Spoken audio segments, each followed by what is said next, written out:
friends comes with a new jury, new defense attorneys, and even a new prosecutor.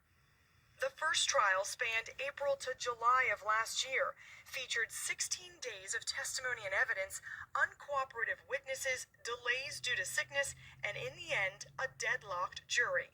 What if he can't come to a decision? After 24 hours of deliberations, the judge declared a mistrial. In the end, attorneys say one juror who favored Demmons refused to convict him and convinced two other jurors to vote not guilty along with her. Prosecutors would have to start all over with a new trial. The hard part of a mistrial like this is the state has showed their cards, for lack of a better term. They showed their strategy, they showed their good facts, their bad facts. That being said, so did the defense. They highlighted their strategy. So both sides now kind of know the playbook that the other was working with. Prosecutors allege Demmons shot and killed Christopher Thomas Jr. and Anthony Williams in an SUV in October of 2018, and then, along with a co-defendant, staged a drive-by shooting near the Everglades and claimed they were all victims. In the weeks before jury selection for the second trial started, defense attorneys filed dozens of motions, some claiming wrongdoing by lead Miramar police detective Mark Moretti. Other motions alleged that the state attorney's office withheld information. Because she could be called to testify as a witness, the prosecutor who had worked the case for 5 years, Christine Bradley, was removed from the case. Just 48 hours before the new trial began, a new prosecutor, Alex Buckaloo, was assigned to the case. She co-prosecuted 3 men who were convicted in the killing of rapper XXXTentacion. In her first move as prosecutor, Buckaloo asked the judge for more time to get up to speed. You're asking me at least until December to have somewhat of a chance to learn this case. Defense attorneys pushed for a quick start to satisfy a speedy trial, and jury selection for the retrial began in October. With a new prosecutor on the case, it remains to be seen how different the state's presentation will be a second time around. The events that led up to the 2 murders remain in question. The defense and the state was of an ambush. The state says that the rapper was the mastermind of a cold, calculated crime. We'll take a close look at the key pieces of evidence that paint a gruesome picture of what played out that fateful night in October.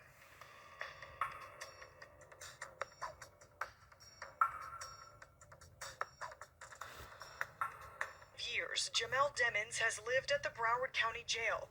The rising South Florida rap artist turned in colorful clothes for a jumpsuit, left behind his microphone for a jail cell. In October of 2018, 2 of his closest friends and half of the YNW Music Collective, Christopher Thomas Jr. and Anthony Williams, were shot and killed in an SUV. Demmons, widely known as YNW MELLY, became the prime suspect. The only person every piece of evidence points to is this defendant. Jamel Demmons has committed 2 counts of first-degree murder. That is now recused prosecutor Christine Bradley, who has since been removed from the case. Surveillance video shows Melly with Thomas and Williams leaving New Era Recording Studio in Fort Lauderdale the night of the murders. His co-defendant, Cortland Henry, was at the wheel of a gray Jeep with Melly and the victims inside. Investigators say Henry drove the foursome out to the Everglades in far west Broward County, where Melly opened fire on Thomas and Williams, killing them inside of the SUV.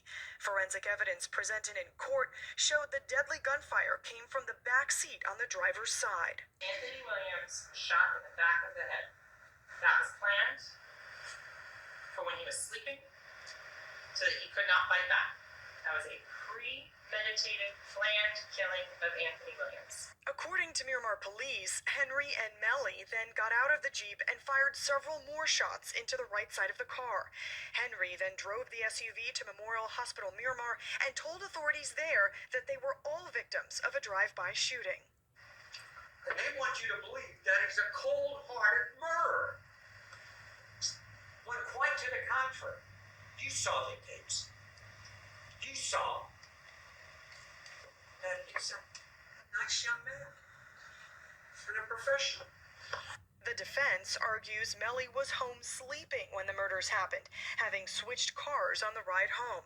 They also claim his phone was used by someone else, and that explains why cell phone records shows it remained in the Jeep during How he gonna be at home? How is Melly gonna be at home? And he was in the car with them. And they all stay together. They all going to the same place. Sheesh. My firstborn. He was everything to us. Leandra Phillips is Christopher Thomas's mother. She felt watching the first trial was painful. She wants Melly held accountable. We both is taking it hard, you know. It's been a long process. It's 4 years, going on 5. I think it's about time for us to get justice. Phillips questions whether Melly understands the gravity of the situation, especially when he was seen blowing a kiss in court. You sitting over there like you don't got no remorse. Like every time I walk in, you smiling. You know, this ain't the time for that. This case is sad. This is serious. Somebody that we knew. This somebody that we loved. This somebody that we trusted. Like we watched him grow up literally. So this is like a sad case. It's a tragic, and we just praying for justice. As a young rap artist by making music about weapons, violence, and money. He's been in jail 5 years now, accused of doing what he rapped about. Ain't nobody make it out of here. Melly, whose real name is Jamel Demons, chased stardom from a very young age. Born in the small town of Giffords, Florida, outside of Vero Beach, the 24-year-old boasted about getting out of there. Melly's mother, Jamie Demons King, was just 15 when Melly was born. She says he was outgoing from the start.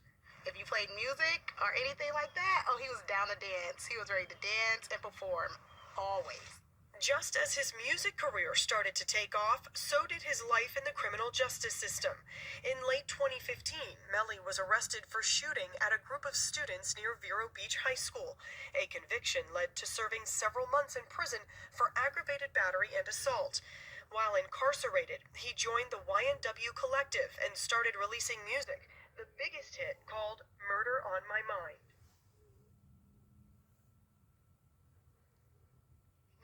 February of 2019 put a year-long pause on making music for Melly.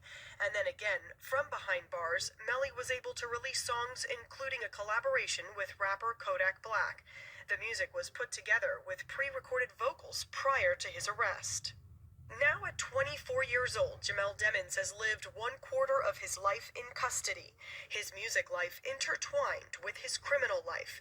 The double murder charges he faces stem from the 2018 killings of 2 childhood friends and members of the YNW Collective, Anthony Williams, known as YNW Sack Chaser, and Christopher Thomas Jr., known as YNW Juvie. The man accused of helping him attempt to cover up the crimes was also part of the collective. His name is Cortland Henry, or YNW Bortland. Henry is also behind bars, charged with 2 counts of murder, as well as accessory after the fact. Regulars in his life and in his 20-minute documentary, Melly appeared close with his alleged victims and co-defendant. Now the state might use the music they made together against Demons in his second murder trial. Court filings show the prosecutor intends to introduce music and lyrics from more than 55 songs, including Murder on My Mind, a song where Demons describes killing a friend by accidentally shooting him twice. His defense team immediately asked the judge to stop the state from being able to use Demons' music and lyrics as evidence. Demons' music. Yeah, let me ask you something real deal. Do y'all believe his ex-girlfriend is going to testify against him? Going to, because her mom still on the ankle bracelets, allegedly. But this is his ex-girlfriend. I've tried to get the warrant lifted many times, but it's just been like a constant battle with my lawyer and the prosecutor. So I've just been laying low, trying to get the warrant lifted before I could even come in and speak my part.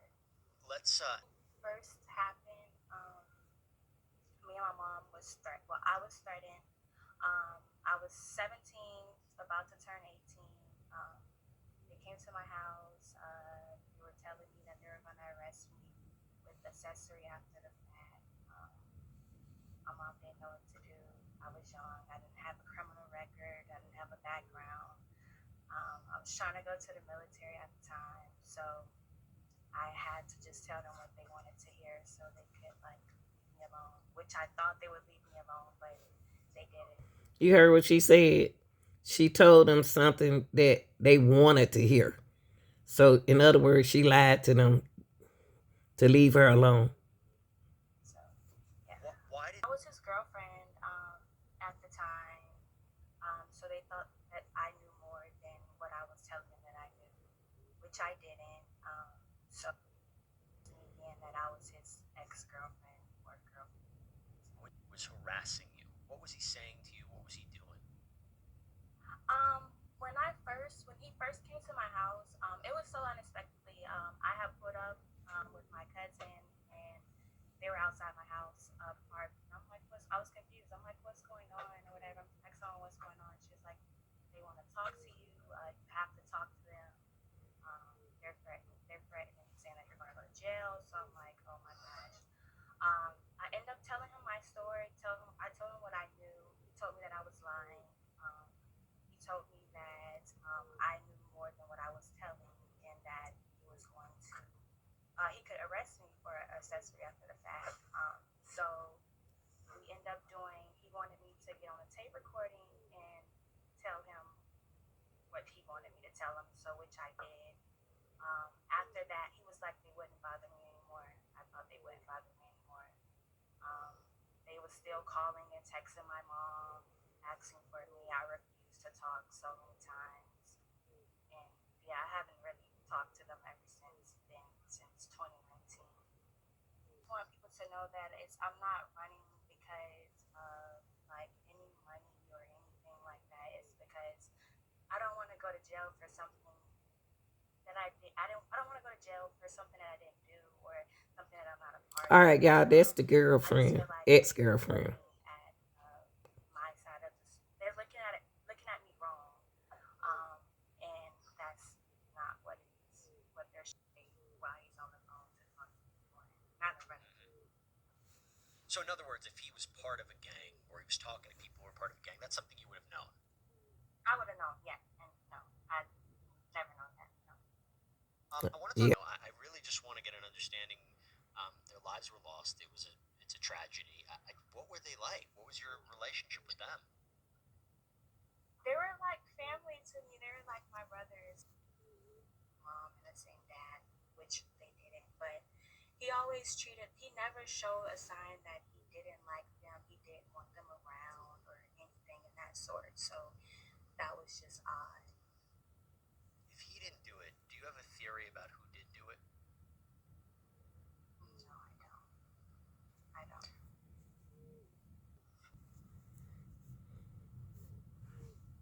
Mariah's position, Jesse, is that she was never told by either Melly or Portland about the incident itself. She did learn about it, but she never had any conversation with either of those two individuals about the actual incident, anything that happened that night. So the questions you're asking, I know everyone wants to know the answer to those questions, but I think that's what she's going to tell you, no matter how many times you ask her that. Well, I only asked her one time, so I'm just curious if she says she didn't know anything about it, she didn't speak to them. I mean, I'm sure Mariah can tell me that, but I'm just curious. Okay. Well, I want her to tell you herself, but again, I don't want this to turn into an more. If she doesn't know, she doesn't know, and it's not going to help to try to get into the after conversations or any meetings that you may have had with either. Well, I hope, Mariah, you don't think this is interrogation, but I will tell you, your lawyer did say that we could ask anything about the case, so I hope that this isn't a tension, but I just wanted to ask. If you don't want me to move on, I can definitely move on. Concerning the night with what I have going on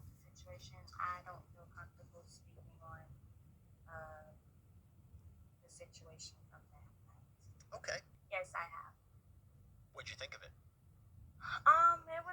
It was sometimes where I could watch it, and then sometimes I just cut it off, and yeah, I hated it. Like I didn't like it at all. What'd you hate about it? Just how the picture was painted. Basically, I didn't like that, especially if it's with me and my mom, and how we got like paid off when that never happened. So Yeah, I wanted to ask you about that. And by the way, if your mom wants to come in for this question, I would love to ask her about this too, because we covered the trial. Yes, your mom is there too. I just was curious. Hi. Good to see you. So I wanted to ask you real quick about this. That was a very heated moment in that courtroom between you and the prosecutor. What can you tell us about that? It just was a lot of anger with me because of everything me and my daughter have been through. What Christine Bradley's trying to put us through. I felt like we're getting persecuted more than the defendants. I feel like the Portland has more rights than I do. I'm on a ankle monitor, and I'm supposed to be your witness. And when I'm telling you one thing, it's like you're not taking that for an answer. Even right before I came into the courtroom, I was in a little room with Christine, and she asked me a question I told her I didn't know, and she was like, "Really, Felicia?" Like telling me, "Do you know the answer?" Like anything I would tell them, you have to go back and forth with her with it. I'm going to file a complaint against Mrs. Bradley. That's something I'm talking to my lawyer about right now. I have Detective Moretti, but we did just go to court. She had court on my birthday to have the ankle monitor off for her to get in from the judge and say, like, I'm a flight risk. I'm not going to show up for testimony, and she doesn't want me to have it off. So at this point, I don't want to testify, but if I have to, I'm going to go plead the fifth because at this point, I'm going to get arrested. She's trying to send me to jail. I mean, there's no immunity for me or my child. Can you both make this clear for anybody who's following and haven't followed the complexity? Has there ever been a point when either of you were evading law enforcement, evading the ability to testify, and they were trying to track you down, and you were not cooperative? If you can make it clear about that, what that means. Were you ever evading law enforcement or trying to testify? When you say evade, I'm not going to say I evaded them. What I'm going to say happened was I was a travel nurse in California. She was serving subpoenas in Florida. I'm in California. You're serving subpoenas to my ex-husband's house. We don't live there anymore. I have an address. Christine Bradley has not had one sheriff knock on my door in Orlando, Florida, and serve me a subpoena not once ever. Mariah, what did you think of your mom's testimony? As I said, it was heated. yeah, it really was heated. Like I said, I didn't like it. I just felt like she was painting a wrong picture for me and my mom, basically making it seem like we were paid off, and that wasn't the case. And that we were running from her when our And, lawyer we wasn't. has called her on so many times, and we've even set up times to meet with her to get this taken care of. And it's like with her, it's either you go to jail, you say what I want you to say, or you go to jail. And I don't think witnesses shouldn't be treated like that. And that's the reason why I haven't My daughter's changed, because you're threatening me with jail if I don't tell you what I want to hear, and it's like that's not fair. I don't feel She's like never been to that's jail. fair. She's had me in Broward County Jail. It's disgusting. I was treated like crap in there. I don't want my daughter to be put to that or anything like that. So I went to jail for it. I'm not going to get into the substance of it, but just so we were clear, there's never been a situation where you told one story and then changed your story, because that's their accusation. Their accusation is I told one story and changed my story, but they're not telling you that the story I initially told was under duress. We're basically forced to tell the story. Are you going to take my 17-year-old daughter to jail? I mean, I'm not trying to see my child go to jail for anybody. So if the stories did change, it changed because of what they set into play. It's on them that stories changed. But if I want to tell the truth, they don't want to hear it. Good job. I think he had a pretty good defense team. Because I've never met him personally except for that day, but I do think they kind of did okay. Mariah, what'd you think? Yeah, I feel like they did good as well. They definitely did good. Mariah, I have to ask you, if Melly is acquitted, you kind of gave the hint that maybe there'd be a future. Would you get in contact with him? Would you communicate with him? I see what your mom's saying, she's shaking her head, but Friends. friends. Friends. Why are you shaking your head? Because I just want to be done with that family. I don't want anything else to do with those people. Like, my life has changed tremendously. I don't ever want to see them. But that don't mean her life changed. That's your I life. have no problem with them. I have nothing against them. But what has happened to me and my daughter, they could never understand. You know, they would never understand. They don't know. Alicia, real quick, do you have a theory as to what happened that night? I think that maybe they pissed somebody off. I mean, these are rappers. They're going back and forth. They have all these beats. I think someone followed them from the studio. I think maybe he pissed somebody off. I think, I say if he was in the car or not, I don't know. Maybe he was, and he doesn't want to tell them who actually did the shooting. Yeah, I really believe she know what happened. I really do. I really do. Because he loved her. I don't know, but I think that someone got mad and they, because I just don't see him killing Sack and Julie. You know, I'm not even saying Sack a good person, because Sack's not a good person. I don't care why everybody paint this picture about him, awful person. But Julie, good guy. I don't think anything bad should ever happen to him. But if you think about it, friends the one taking their friends out. Every case we have done complete over here, real deal completed over here, we dealt with friends attacking friends. So Melly knows.